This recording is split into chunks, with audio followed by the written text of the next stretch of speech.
who I can honestly call a hero, a man who this year went the extra mile for Sport Relief and then went 139 more. I'm talking none other than His Royal Outstandingness, Sir David of Walliams. But before we meet this superhuman being, let's take a look at how he took on the beast that is the River Thames and won.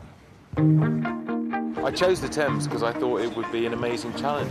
Bye! I thought it would have a chance of capturing people's imaginations, and I know people like to see people off the TV suffer. It's 15 degrees centigrade. It's 2 degrees lower than the channel. And he's going to have to survive that for 140 miles. It really depletes you when it's freezing cold, you know, not only physically but mentally as well. Don't worry about that shivering, because that's actually natural. It's not nice kind of going into hypothermia and shivering because your body is actually out of control. I'll tell you the secret, I wee in my wetsuit. It's so unbelievably grueling. Stomach feels totally jammed up. It's like I'm going to vomit. Do you? There's one very tired, sick man. My body's not meant to do this much for me day after day. I mean, it's just constant pain now. I mean, it's amazing. He is the most remarkable man. Tremendous.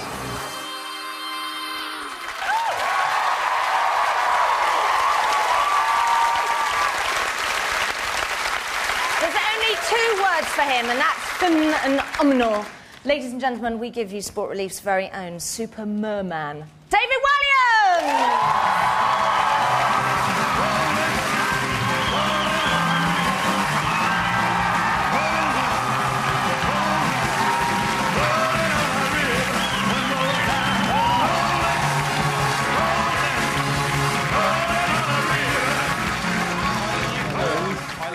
Dancing.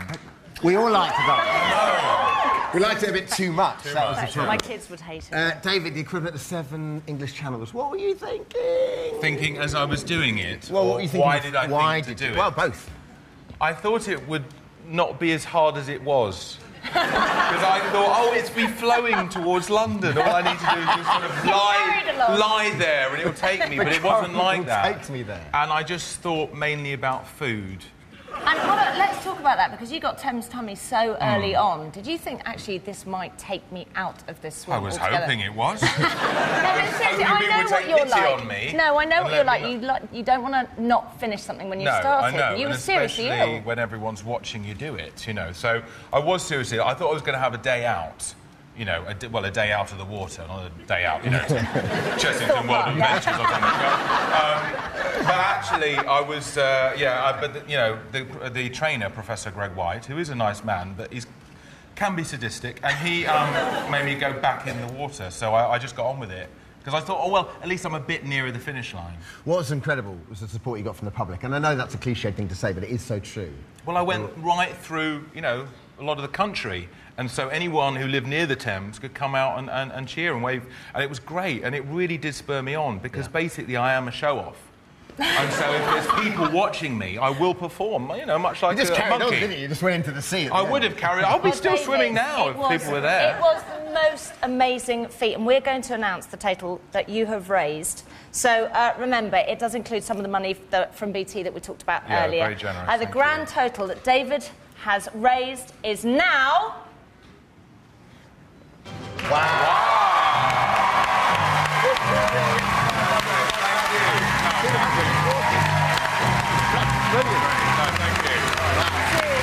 Thank you. That was great. Thank you.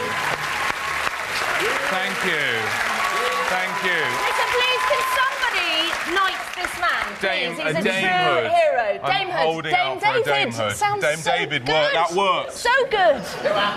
OK, on behalf of Sport Relief and the entire nation, we thank you. Now, it's fitting for David to introduce the next film, as his trip to Kenya inspired him to do his epic challenge. So, David, over to you. Last year, I went to Kisumu in Kenya and met a young boy called Philip. He's one of an estimated 20,000 children working or sleeping rough on the streets there. This is his story.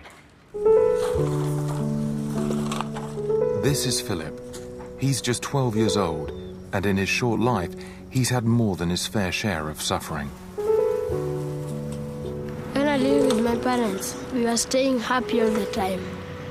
Yeah, even the house which we are staying, it was beautiful. Yes. 4 years ago, Philip's mum and dad died. With no one to care for him, he found himself struggling to survive on the streets of Kisumu, Kenya. I pick up this crate, I'm looking at plastic, even metal, as I sell them to get money. So you can buy food? Yeah. What about this? This one, they do not take it. What about this? They take it. And so how long have you been doing this, Philip? Many years, looking for the scrap metal. Sometimes he'll hunt for scrap all day, but still not earn enough money to buy food. You know that is hard when you don't have a place to sleep, when you don't have food, money and clothes. That is the hard thing in the street. Yeah. It's when the sun goes down that Philip is most vulnerable. He and his friends stick together for protection.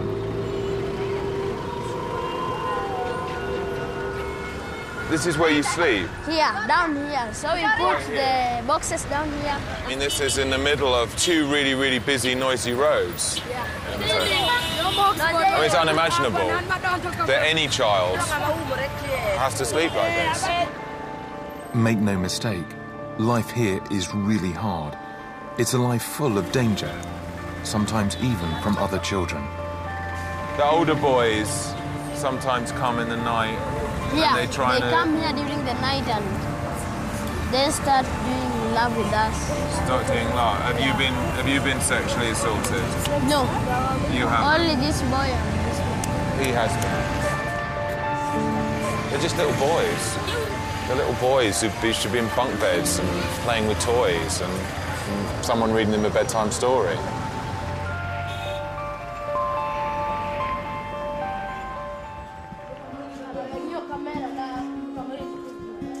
But there is a lifeline. Sport Relief funds a project where Philip and children like him can escape for a few hours and get to be kids again. In time, a place like this will help Philip get off the streets for good. But for now, at least, it's a safe place where he can talk about his troubles. You know, sometimes I'm just alone.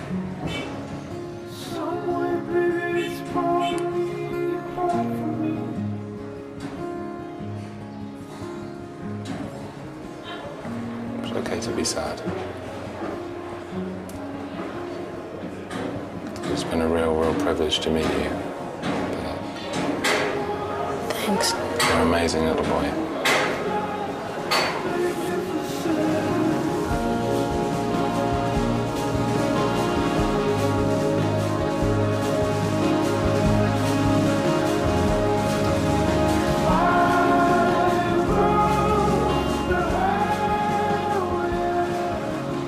As you sit at home watching tonight, there's thousands of children like Philip who call the streets home, scared, cold, and alone. With your money, we can try and help them, keep them safe, and make sure they know that someone cares. Please give what you can. You know the number. 03457 910 910. Or go online and give what you can. Thank you.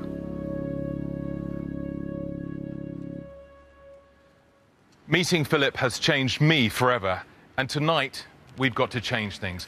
We've got to stop children like Philip from sleeping in a huddle on the streets.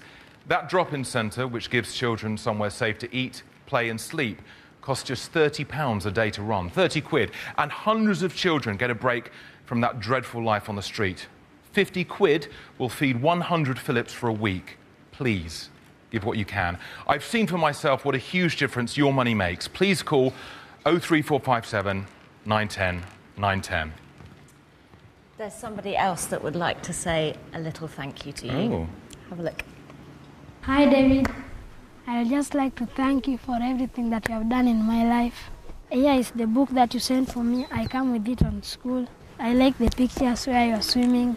I will just like to tell you that where I am now is a good place, and I wish you good luck. Thank you.